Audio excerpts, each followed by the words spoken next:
Assalamualaikum warahmatullahi wabarakatuh. Yang terhormat kepada Bapak Imam Baihaqi selaku dosen pengampu mata kuliah perkembangan aliran linguistik. Kami dari Program Studi Pendidikan Bahasa dan Sastra Indonesia, Rombel 2, Kelompok 2, izin memaparkan materi aliran linguistik transformasional. Sebelumnya, izinkan kami memperkenalkan diri terlebih dahulu. Saya Izatun Nihayah dengan NIM 240202057 dan rekan saya. Saya Nabila Pramtasari dengan NIM 240202059. Saya Faridatun Nadia dengan NIM 2402020067. Baik, langsung saja kita ke materinya. Aliran linguistik transformasional dipelopori oleh Noam Chomsky yang lahir pada tahun 1928 di Pennsylvania, Amerika Serikat. Ayahnya, yaitu William Chomsky, merupakan seorang ahli bahasa Yahudi yang terkenal. Dia adalah seorang profesor linguistik dari Institut Teknologi Massachusetts. Massachusetts. Salah satu reputasi Chomsky di bidang linguistik terpahat lewat teorinya tentang tata bahasa generatif. Terdapat perbedaan pendapat dari Chaidar dan Tawwab mengenai siapa yang mempelopori aliran linguistik transformasional.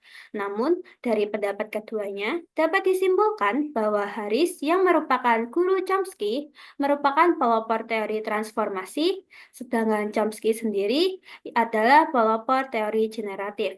Hal ini berdasarkan pernyataan Al-Tawwab bahwa Harris dianggap sebagai bapak linguistik translasi yang sebenarnya dan Chomsky adalah bapak linguistik generatif yang sebenarnya. Next slide.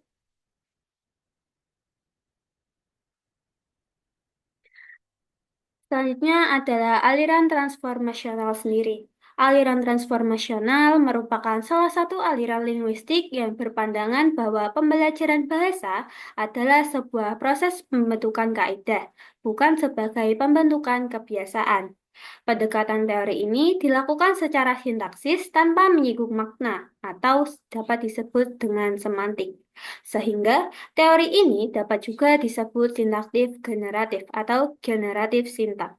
Transformasi generatif merupakan proses perubahan bentuk kalimat dari struktur dalam yaitu kalimat dasar menjadi struktur luas yaitu kalimat turunan dengan cara penambahan, pengurangan, permutasi maupun pergantian. Selanjutnya akan dijelaskan oleh rekan saya.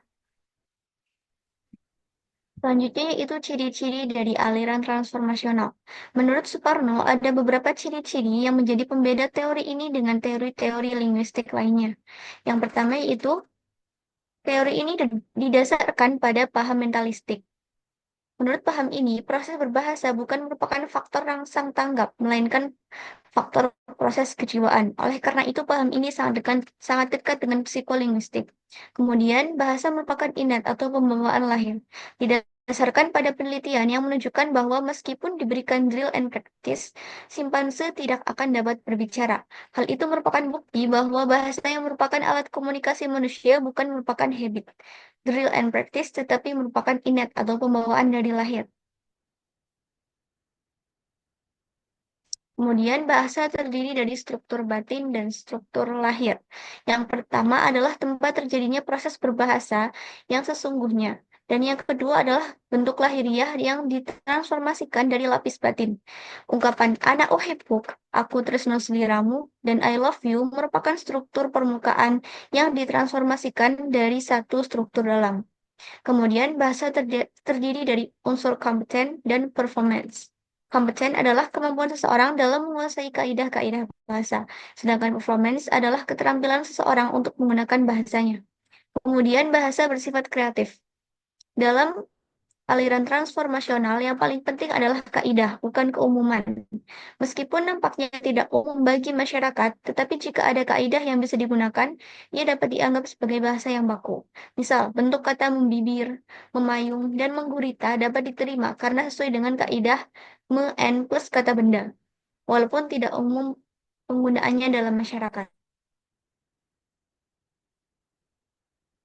Kemudian, Membedakan kalimat inti dan kalimat transformasi. Kalimat inti adalah kalimat yang belum dikenai kaidah transformasi, sedangkan kalimat transformasi adalah kalimat yang sudah dikenai kaidah transformasi. Adapun kaidah transformasi tersebut diantaranya yaitu pelepasan atau delisi, penggabungan, tanya atau perintah, pemasifan, pengingkaran, dan pembalikan. Keenam kaidah ini secara berurutan dalam melakukan transformasi pada kalimat inti yang memiliki ciri-ciri lengkap, simpel, statement, aktif, positif, dan runtut. Misalkan, contoh kaidah transformasi berupa pelepasan atau delisi yaitu kalimat selamat pagi yang merupakan kalimat inti dan lengkap berubah menjadi kalimat pagi yang merupakan kalimat transformasi dan berbentuk minor. Kemudian analisis bahasa bertolak dari kalimat. Kalimat dipandang sebagai tataran gramatikal tertinggi dalam aliran ini, sehingga menafikan keberadaan klausa.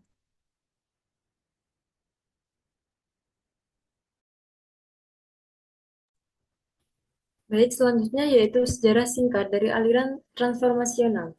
Aliran linguistik transformasional ini dimunculkan oleh Abraham Noam Chomsky pada tahun 1928 melalui bukunya Syntactic Structure, yang kemudian disebut sebagai classical theory. Chomsky memunculkan aliran ini sebagai respon terhadap strukturalisme yang mendeskripsikan bahasa dengan cara memulai dari teks atau contoh, kemudian memberikan klasifikasi dan menganalisisnya. Menurut Chomsky, dalam menjelaskan bahasa, individu lebih memahami dahulu secara alami, kemudian dapat menyajikan kategori-kategori dan menampilkan seperangkat pedoman untuk menciptakan kalimat. Next. Chomsky melanjutkan pengembangan teori ini dalam buku keduanya yang berjudul Aspect of the Theory of Syntax yang diterbitkan pada tahun 1965. Dalam karyanya yang kedua ini, Chomsky menyempurnakan teorinya tentang sintaksis dengan memperkenalkan berbagai perubahan fundamental yang dikenal sebagai standar teori. Teori ini kemudian berkembang menjadi Revised Extended Standard Theory. Revisi terakhir dari teori Chomsky ini dikenal dengan nama Government and Binding Theory. Next.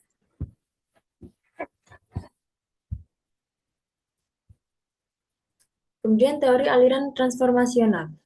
Teori linguistik transformasional yang dikembangkan oleh Noam Chomsky merupakan salah satu pendekatan utama dalam studi bahasa. Teori ini menekankan bahwa kemampuan berbahasa manusia bersifat bawaan dan dapat dijelaskan melalui struktur-struktur mental yang mendasari bahasa. Dalam pembelajaran bahasa, beberapa pendekatan yang dikenal diantaranya pendekatan humanistik, pendekatan berasaskan media, pendekatan analisis dan non-analisis, dan pendekatan komunikatif. Dalam teori aliran transformasional lebih menekankan pendekatan komunikatif. Pendekatan komunikatif merupakan dalam pembelajaran bahasa yang menyakup 4 unsur, yaitu guru dalam proses belajar dan mengajar, isi, sarana yang digunakan untuk berinteraksi, dan penerima risalah. Dalam pandangan Chomsky, pendekatan komunikatif ini memiliki bentuk yang berbeda. Pendekatan ini berhubungan langsung dengan psikologis manusia dan juga teori transformatif generatif yang ia kemukakan. Pendekatan komunikatif menurutnya memuat distingsi bahasa dalam teorinya yaitu competence, performance, deep struktur, surface struktur, dan komunikatif struktur.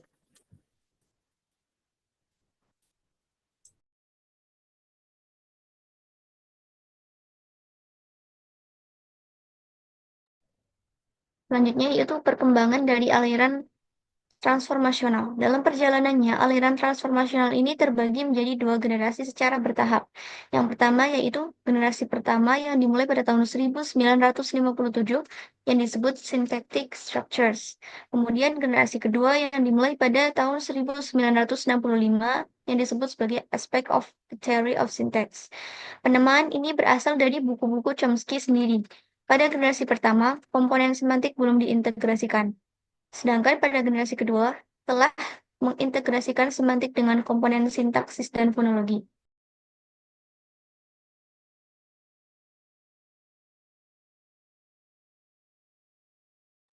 Baik, dari pemaparan yang telah disampaikan dapat diambil kesimpulan dari pandangan aliran linguistik transformasional diantaranya yang pertama, konsep depth structure and surface structure, yang kedua, gagasan mengenai cara bertolak dari unsur-unsur formatif dalam struktur permukaan menuju struktur dalam melalui sejumlah prosedur, yang ketiga, bahasa adalah fitrah atau innate, atau potensi dasar yang dimiliki manusia sejak lahir, yang keempat, ada manusia memiliki kesiapan fitrah untuk belajar bahasa, yang dinamakan alat pemerolehan bahasa atau Language Acquisition Device atau LAD.